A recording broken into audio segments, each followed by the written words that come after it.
Welcome to Programming with Qt Widgets. In the previous 45 episodes, we've talked about Qt. We've talked about Designer. We've talked about painting and so on. But the key thing to most of your users is the text that is in their eyes.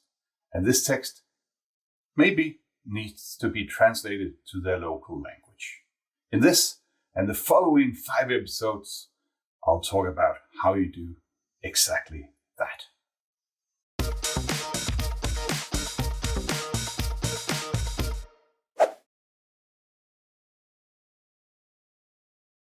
But before I get started, let me give you a word of warning. Internationalization is not the work of ChatGPT or a cheap outsourcer in wherever you do those things, because it's actually super difficult. Not the part that you're going to do, but the part that's the actual translation. The hello world into hej verden in Danish, or technical terms into what they are in the local language. And let me give you a story just to set off this whole series. 25 years ago by now, man, I feel old, I wrote a book. And what the book is? It's Sam's Teach Yourself Emacs in 24 hours. You can't even get it anymore. And I don't even use Emacs myself anymore. It's not an advertisement for the book. But I had an experience that made me realize how difficult this is. My editor had a suggestion for a change, and she ended her email that she wrote to me writing "thanks!" I'd like you to pause now and think careful about what does that exclamation mark mean. I'll tell you what it means in English, or in US English at least, because I got that validated by Native Americans, not those with Indians, but somebody living in the US. The exclamation mark to them means thank you from the bottom of my heart. It's emphasizing the word thank you. Thank you very much. I really appreciate you do this for me. I'll tell you what the exclamation mark after that thank you means in Danish. Are you ready? Thank you. Now do what I tell you. Period. I hope I didn't scare you too much there. But see the difference there. She said to me, thank you. I really appreciate you make this change for me. I read it like she was being bossy. Just a simple exclamation mark. Imagine what a whole sentence, how that can go wrong. So with that word of warning, let's get started. Qt has you covered in many different areas of internationalization. As this wall of text you're looking at right now and is reading, I can see your eyes moving from side to side here, reading the text, but I'll just go through the highlight nevertheless. So no reason to read it. You can read it when you browse fast through this slide here. Internationalization and localization is two sides of the same coin. Internationalization is the work that you'll be doing. You will make your application capable of running with a different language, whether that just means translating hello world, or whether it means being able to run in a language that typesets from right to left rather than left to right. Localization is a job that your translators will do. It's taking your file and translating them into a different language. And, well, as the slide says, Qt has you covered in both of these. So just a highlight of some of the things that is involved in this. So first of all, QString, it supports Unicode. We've talked about that in the QString section already. It is the full table as it possibly can be in the whole world of different characters in one table of characters, not just 256 or however many there is in a ASCII table, but the complete thing there. On-screen text, that's what we're going to talk about throughout most of the section here. The TR, macro, not a macro, it's a function. We'll talk about that. Number and date formats.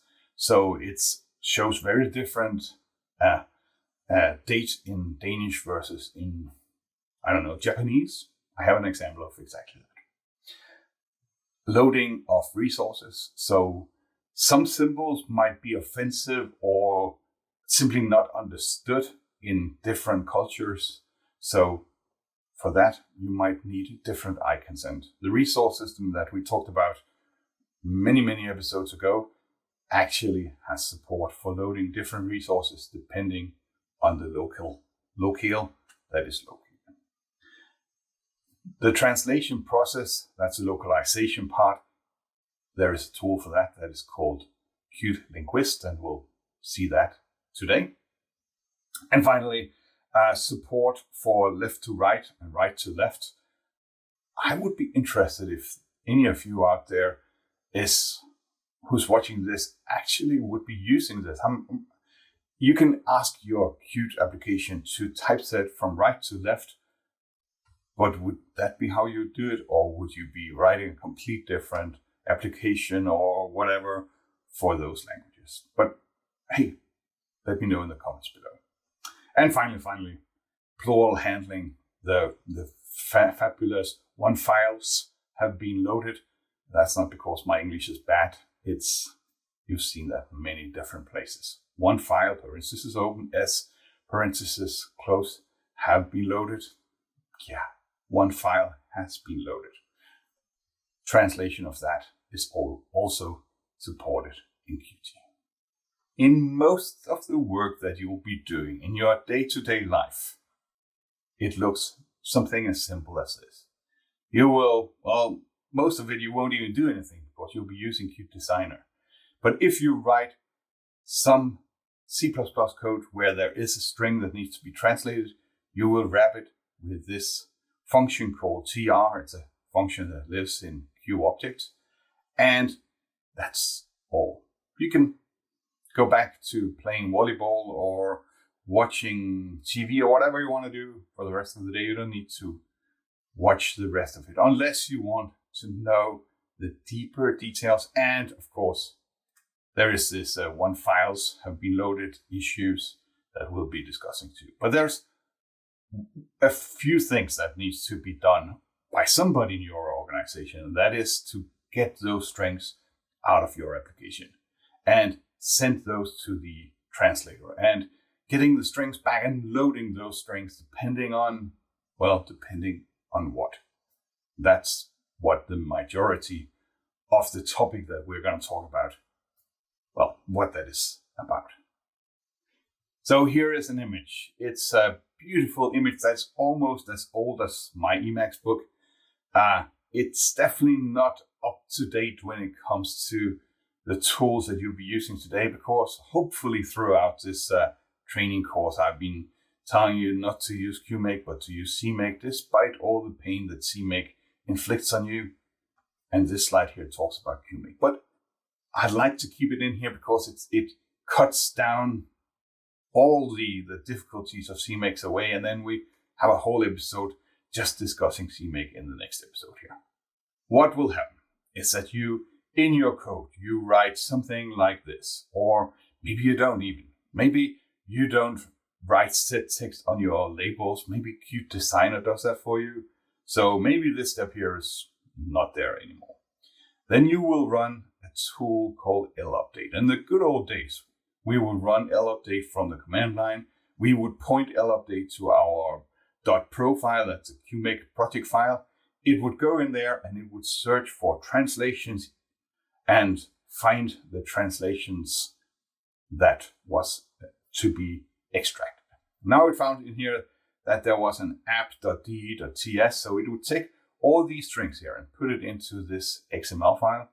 And what the next step is for you to do is to take this file that you have here, the app.de.ts, and send that off to Germany, D for Germany, for somebody who knows about the German language and who can translate it in a proper way. And there's likely going to be a bit forth and back saying, what exactly did you mean about this string that you have there, or something like that. They will send back the TS file. And what you then will do is run another tool called lrelease. And lrelease will take this TS file here and compile it into something that can be memory mapped into your application. So that you're not slowed down from reading an XML file at runtime. This file here is the translation for Germany. It needs to be loaded, obviously. So in your C++ code, you will write something along these lines. You create an instance of Qt translator. You will call load, either on the file directly like this, very unlikely, and then you'll install that translator on your instance of Qt application. Once you've done that, all the strings will appear in German, assuming that they were translated, all of them, and assuming that you did this step here before you actually created the strings. We'll see that in a bit later episode where I'll talk more about the different TR macros. I'm saying macros again, the different TR functions that exist in there. And the reason why I continue saying macros is that there is a few of these that are just macros. But let's not get ahead of ourselves. There is a few pitfalls when it comes to the translation process that I would like to show you by simply doing a live demo of translation. That in a minute. But before we get there, I have one final slide for you about what you need to add to your main.cpp. And it goes something along these lines here. First of all, you need two translators. One for your own strings and one for those of Qt. For example, if you go to help and about Qt, there is a dialog coming up, possibly, at least in my application, about Qt that tells you about the version of Qt, among other things. And that should, of course, be translated into, say, Danish too. How you decide on the language. I'll show you a few different things. You can do that by looking at the locale or simply reading it out of a database. Maybe that your application support dynamic translation of strings, and there is a menu where you can choose the language to be used. And in any case, somehow I'll figure out that this should be in Danish. I will load then qt_da.qm, that's a QM file. I will install the translator. I'll do the same thing for my own myprogram.da_da.qm and load that translator. And if I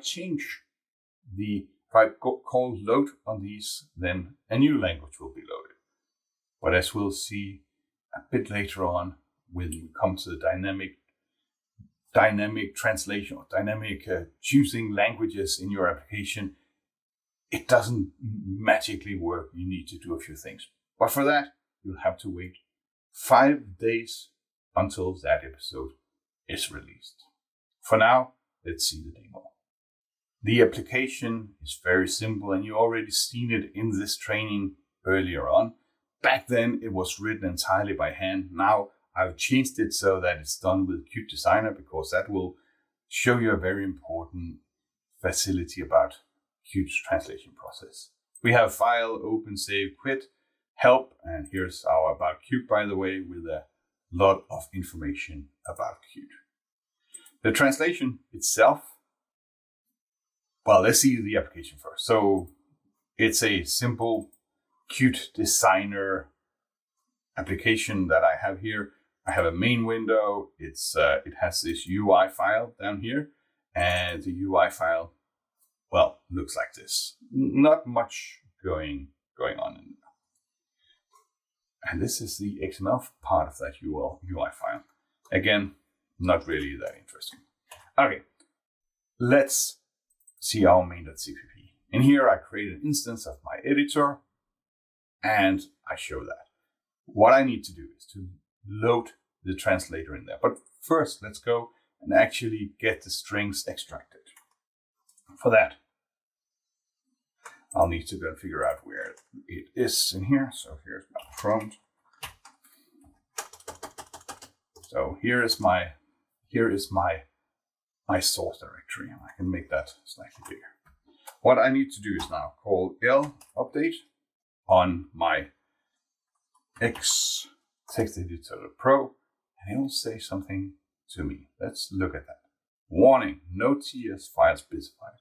Of course, I forgot to do that. So that's the very first step. Go up here into my profile. I'll say translations. I hope I can spell that correctly. editor._da.ts. Save that, go out here again, run. And now it says updating editor_da.ts. And let's just have a look at that file right away. It looks like this. It's just a regular XML file. And you can see that it has a number of things in here. &file, that's my file menu that we have down here, and so on. It already did extract a bunch of things. And how was that possible? We also have Qt Widgets training, you know? Well, it's this training here, but much more tailored to your need. We might go into discussions that I'm not going to cover in this training. We might do exercises, and that is part where you learn a lot. Not just doing the exercises right, but also doing them wrong. And that's where a trainer will be to help you learn from your experiences. That was possible because I was using Qt Designer. And in previous episode, I told you that even if you have something as simple as a dialog with only a text edit in, do that in Qt Designer anyway, because it will always grow on you. Eventually you need a OK button in that dialog too. And you will also need a checkbox for foobar and a title. And eventually you have a large dialog and you're like, why did I not do this with Qt Designer? And another reason for doing it with Qt Designer is that it makes translation much easier.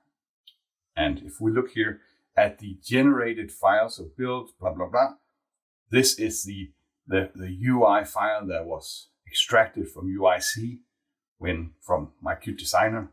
And if you look at this, we've done this before. Here's my actions and whatnot, and I'm setting up my user interface. But if we go all the way down to the bottom, it has a method called retranslate UI. And in here, you can see that it's not calling tr, it's calling translate, but that's beside the point. Main window, open, save, quit, about Qt, and so on. So these strings are translatable for free. I don't need to do anything myself if I'm doing Qt Designer only. If, however, let's go back to my application again in my editor.cpp. If I want to write something, I might want to debug out here. Qdebug. Welcome. If I want to do that, here I need to add the tr myself. So tr around my welcome. I'll save. And actually, let me just to show you here, let me go in and run Linguist on this editor_da.cs. This binary is what your friends in Germany that translate to German or to Danish in this example would be using. So let's just look a short while on what's in here. Over here on the side, I will see a lot of different context, and the designer will be communicating to you, saying in the context editor, and then you'll know that it's the class called editor, unless you do something very specific. I have a problem with the text main window. What does that really mean? And you say, oh, that's the window title. So in Danish, titel, that's title, titel in Danish. So that's the translation. I press Control Enter. You notice the check marks up here that this one has been translated, and I can do that with everything. So let's just speed up while I do this with everything.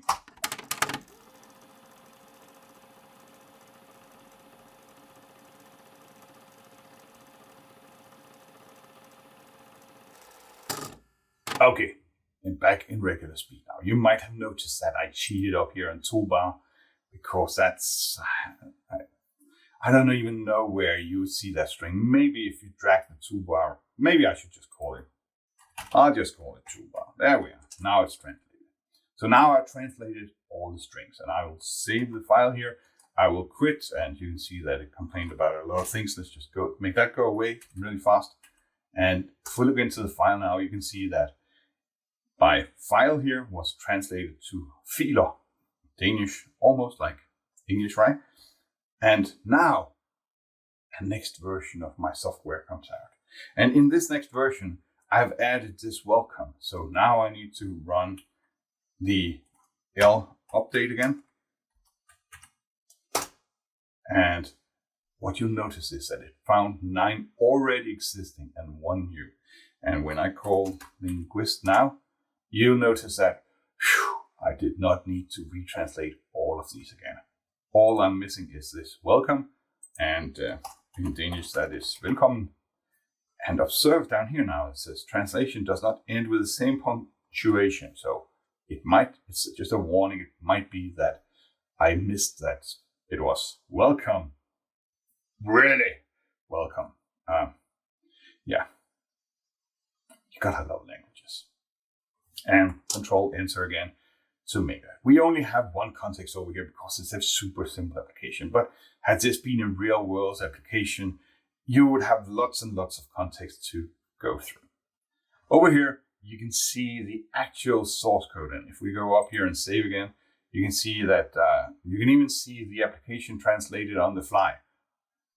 That, of course, only works if the translator have your source code. And if you are writing some magic application that you do not want the source code to fly around on the internet for agencies that will translate for you, then you're likely not going to send them, and then the sources and forms will just be empty, and all they'll have to go by is the strings up here and possibly a note. We'll see that in a few episodes.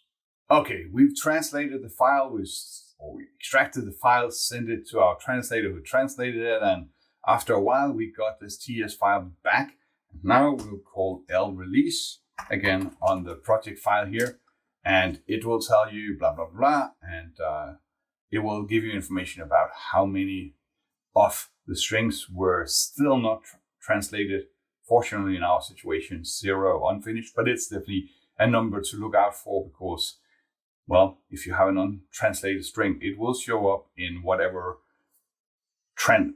it's set in your source code rather than in the translated language. Let's have a look. And the QM file sitting down here, editor_da.qm. We can even look at it if you want to. It looks binary data. Okay. There we are. Looks really not very. It's binary data. Okay. Next step, once we have that, is to go back to our application. In our main, we'll create an instance of a Q translator. I can do that on a stack because the translator will live as long as my application here. I will include Q translator. That's a good thing. I will say translator.load, and I'll do the very simple version here, editor_da.qm, not QML, QM. And the thing I always forget when I do these demos here is to install the translator. But hey, thank you, GitHub Copilot, for suggesting that to me. So there we are now, ignoring the return value that is declared. Okay, all okay. And let's just debug out that okay just for the fun of it. There we go. Run. And now you'll see my application show up here in Danish.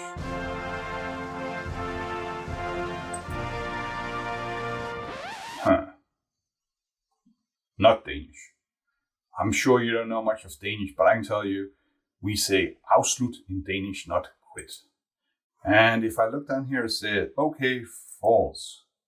So this makes you go like, why did that not work? You did pause the video there for figuring it out yourself, right? Well, I'll give you a hint. The application starts in builds, blah, blah, blah, blah, blah, blah, blah. And that is not where the QM file is. The QM file is out here. So I need to go at least 2, if not 3 levels up. Let's see here. If that helps. I'm building again, as you can see. And Fehler. Yes, and afslut. So that helped. That's not a nice way to do it. The real good way of doing this is to go into your application over here and right click and say Add resource. Where are you? Add new. And general Qt resource file. And let's just call it resources. And yeah, you go and add that to the project file and git and whatnot. Add prefix. Let's just call that I18N because I don't want to say internationalization. That's why it's called I18N. I18 letter that you can't pronounce and then an N. You didn't know that? There we are. So I18N.